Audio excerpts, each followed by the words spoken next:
Welcome to this concluding online lesson on Norman England. Why was there a succession crisis after the death of William the Conqueror? The key word here is succession, the process of choosing the next king. Here's a do now task for you. Record the key word and its meaning. Then, have a look at the picture on the left. This is the grave marker of William the Conqueror. It's written in Latin and is inside an abbey in France. Can you make out what any of it means? Have a go at that, and if you want to, pause the video now so that you've got time to do it. Okay, so let's have a look at that grave marker. Hic sepultus est invictissimus gellimus conquestor Normandy dux et Angli rex, justicia domus conditor, qui obit anno, and then a Roman numeral. Sorry, my Latin's not brilliant. I probably pronounced most of that wrong.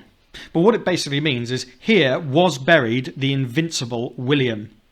It's an interesting title, isn't it? Was buried. Well, his grave was disturbed several times in the almost 1,000 years since its burial. Conqueror, Duke of Normandy and King of the English, and founder of his house. By house we mean his royal line. Who died in the year, and can you read that Roman numeral? Well, it says 1087. So that's when William the Conqueror died. And the process of the next king being chosen after that was far from simple, and much of the blame for that lies with William himself. He was powerful in life, but made very few real arrangements for his death. Here's William's family tree. There he is, and you can see that he's married to Matilda of Flanders. Unusually for the time, such a political marriage seems to have been quite a loving one, and William has given many signs of being very respectful and affectionate towards his wife. It's a shame that that should be a surprise, but it was quite unusual for royal marriages of this time. They had about 9 children together, which would have been very busy for their servants, but we're going to focus on just 3 of their sons. The first and eldest was Robert Curhose. Yes, that is an odd name, and it was a nickname.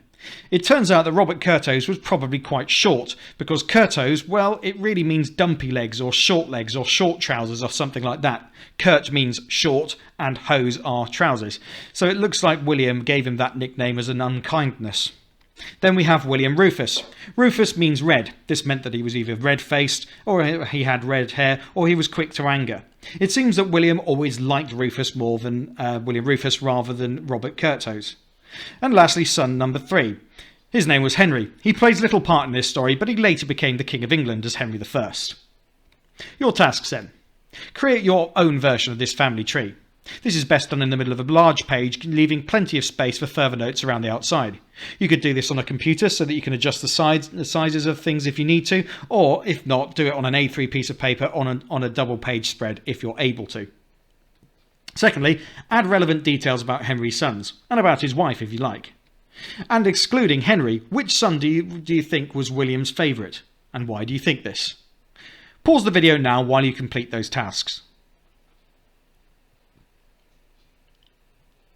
So hopefully we've identified that William Rufus was William's favourite son. Well, for one thing, he didn't give him such an unkind nickname as Robert Curhose, but as we're going to see, things actually come to a head here. A lot of the strife that's caused after William's death all starts with what could easily be described as a bit of brotherly banter. So how did a bit of stupidity between some young men result in an actual war?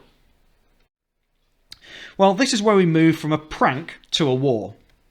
William had a bad relationship with his eldest son, Robert. Normally the eldest son might inherit the throne, but events would unfold which would lead William to reconsider. The spark was a brotherly squabble with his younger brothers, 18-year-old William Rufus and 10-year-old Henry. What you need to do is label your characters on your family tree with these boxes. Notice poor old Henry's been missed out of this, although he does get a brief mention later on. We'll need a box for William's actions, a box for Matilda's actions, a box for Robert's actions, and a box for William Rufus's actions. Alternatively, you could just take these as separate notes on another sheet of paper. It's up to you. We're now going to have a look at what these people did in turn. And so eventually there will be a whole series of events. You'll see who did what, and you'll see why there was a succession crisis after William died. So your task, first of all, add sections to your family tree to record the actions of the main players. And like I say, Henry plays a little part. Alternatively, you could just create sections within a book. Secondly, listen to the story on the next screen and record the events and consequences of William's argument with Robert. So pause the video for now and press play when you're ready to hear the story.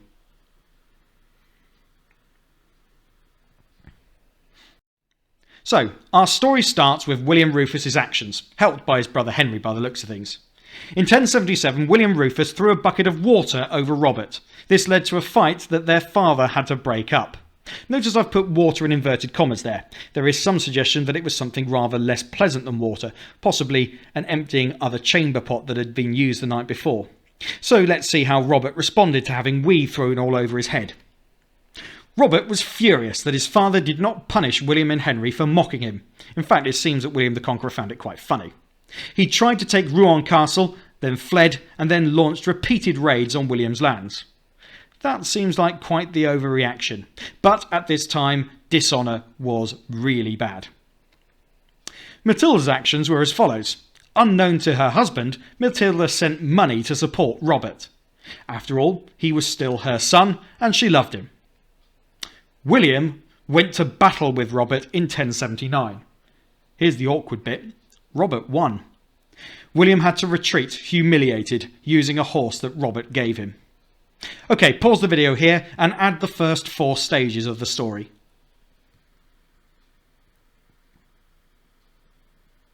Ready to move on? Well, let's see what happens next. It's back to Matilda again. Matilda organised a reconciliation between King William and Robert at Easter in 1080. She revealed that she had supported Robert during this time. How do you think William responded to this? Well, William was angry but agreed to reconcile as he accepted that she had done so out of a mother's love and William actually cared for and respected Matilda. He respected her advice too. Robert, on his part, actually accepted this reconciliation and also accepted his father's offer to restore him to the position of heir of the title Duke of Normandy. But note that he wasn't restored to any position suggesting that he would be the future King of England. This is where William Rufus comes in. William Rufus remained his father's preferred son and preferred choice to be the heir to the throne of England. So the squabbles wouldn't end here. The competition between Robert and William was only just heating up. Pause the video again, make any relevant notes that you need to under the correct sections, and then we'll conclude the story. On to the next stage. In July 1087, William suffered an accident on his horse whilst raiding Mont. Weeks later, on September the 9th, he died. He gave no clear instructions as to his heir, instead leaving God to decide. Okay, I'm going to take a moment to expand upon this point because William's end was not an especially dignified one. The fact of the matter is that William had grown pretty overweight and fat by this time, and Norman saddles at this time had a big wooden brace on the front with which you could anchor yourself if you were charging into battle. It seems that William's horse was startled by something in the ruins of Mont, had reared up, and William's innards had been pierced internally by his saddle. This was an agonising way to die, and it took weeks for him to do so. So he could have spent that time actually organising his affairs. Instead, he said that Robert would be the Duke of Normandy, William would be King of England, and if they couldn't agree to that, then, well, just let God decide. And after he had pronounced that, William died. This meant that there was an instantaneous scrabble for possession, with nobles not knowing who to support. More undignified still is that William's fat body would not fit into the stone sarcophagus that had been prepared for him. As the monks tried to cram him inside this stone grave that wouldn't give, something else had to, and his damaged stomach lining burst. That's right, William the Conqueror, King of England, burst in a disgusting and stinking mess in his own coffin. The funeral was rushed, he was laid to rest, and that was only the beginning of the civil wars that would follow. I hope you liked that. So, he's left leaving God to decide who should be the next King of England. Goodbye, William. Robert's actions then. Robert was made Duke of Normandy. He wanted to be King of England too. Bishop Odo, figuring Robert would be easier to influence, agreed to side with Robert in the inevitable fight for the crown. This is Odo hoping to get back some of the power that he had lost by disobeying William earlier. William Rufus's actions. William Rufus became William II of England. The Norman nobility were in a tight spot. Would they support William and risk their lands in Normandy, or would they support Robert and risk their lands in England? Most sided with William, reasoning that he would be the more likely to win. And it turns out that was probably a wise choice. In the meantime, pause the video and make some more relevant notes.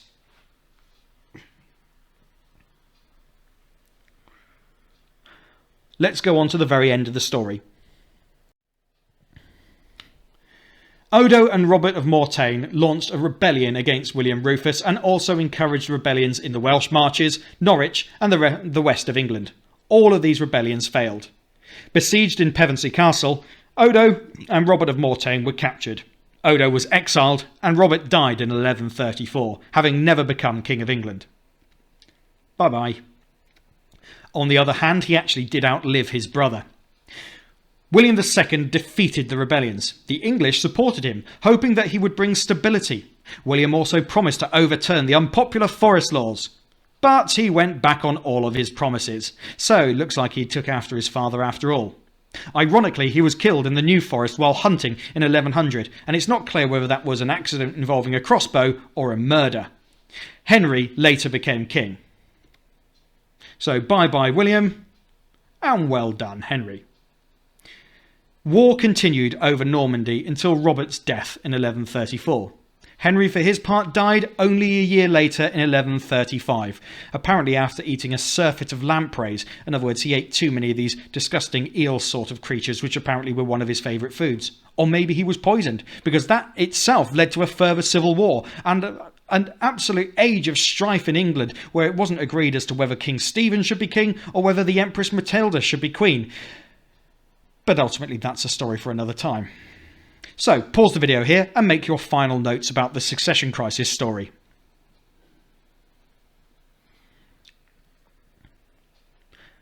Let's move on. So who did most to cause the revolt? Was it William I? Was it Robert? Was it William Rufus? Was it indeed Odo, who seemed to be stirring things up quite nicely? Well, complete this table and come to your decision. First of all, I've listed on the left the reasons for the dispute and the revolt. There were the relationships between members of William's family. There was William I's decisions about who inherited his land. There was Odo's ambitions and how he wanted to get his position back, and the attitudes and fears of the nobles. Have a look at this, and when it's complete, we'll have a look at some answers. Pause the video now. So here are the basics that you should be able to find out. If you've not been able to research it, then use this as a start, but you might want to reread it. So relationships between members of William's family. Not all of William's family got on. The eldest son Robert had a poor relationship with William Rufus and Henry. Robert had already tried to take power before William died. It was not certain that the eldest son would become king or get the crown of England and Normandy. In fact, Robert got Normandy, William Rufus got England, and Henry just got a lot of money.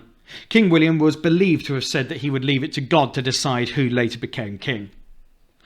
Odo persuaded other important Normans to support Robert as king, not William Rufus. Odo wanted this to happen because he felt that he would be better off with Robert as king, as Robert was easier to influence.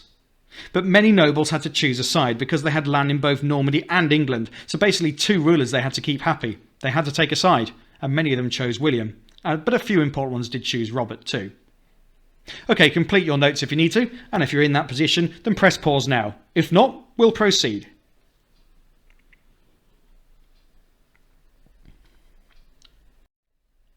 So let's have a look at some conclusions. Consider the events investigated in this lesson and examples from your other studies about Norman England when answering these questions. Firstly, who had the best claim to be both King of England and ruler of Normandy? Robert or William? Explain your choice using a point example explain brief paragraph. William eventually won. Robert was defeated and Odo died on his way to the Holy Land to live in exile. Why would William continue to rule England like his father had? And lastly, was England a stronger or a weaker country at the end of William the Conqueror's life in 1087? Explain using examples of how William ruled. Pause the video now while you attempt those questions.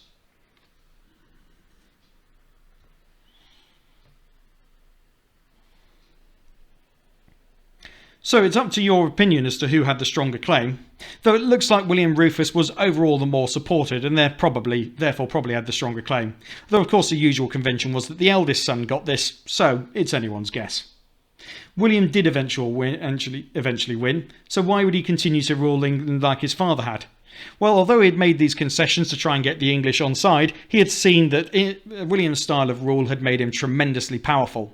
In fact, all of this fighting and strife eventually undermined the power of the royalty, and William Rufus was actually rather less powerful than his father. So was England a stronger or weaker country at the end of William the Conqueror's life? Well, that's a tricky one. It's often assumed that this is kind of a story of progress and that England became more advanced and sophisticated as a result of the Norman conquest. But that's not necessarily fair. Culturally, and in terms of its rule, England was already very significantly sophisticated in the time of the Anglo-Saxon kings and at the time when King Harold was killed at Hastings. However, England was now more aligned towards France, and those relationships would make it stronger in some respects, but also lead to an awful lot of wars. The point was more that rather than England being stronger, one thing that you could say for certain was this: the King of England was far stronger, and that was probably the biggest legacy of William the Conqueror, especially on royalty. How should we remember William the Conqueror? Let's consider his dying words, or at least the dying words that the historians of the time thought that he should have spoken. I persecuted the native inhabitants of England beyond all reason. Whether nobles or commons, I cruelly oppressed them. Many I unjustly disinherited. Innumerable multitudes, especially in the county of York, perished through me by famine and sword. I am stained with the rivers of blood that I have shed. Well, whether William really said that or not, it shows that at least the chroniclers of the time thought that he should have been sorry for some of the actions that he had taken. I tend to prefer the interpretation that he was probably just holding his guts and groaning. Nevertheless, we've got to wonder whether William was really confident in all that he had done, or whether he was slightly nervous for his eternal soul, as to whether it would end up in heaven or in a much hotter place. It is easy to have mixed feelings about William. On the one hand, he was a brilliant, brave and powerful man. He experienced incredible success in his life, against the odds. After all, he rose from the position of being called William the Bastard, not even expected to inherit his father's riches, to the King of England and the Duke of Normandy, and arguably the most powerful man in Europe.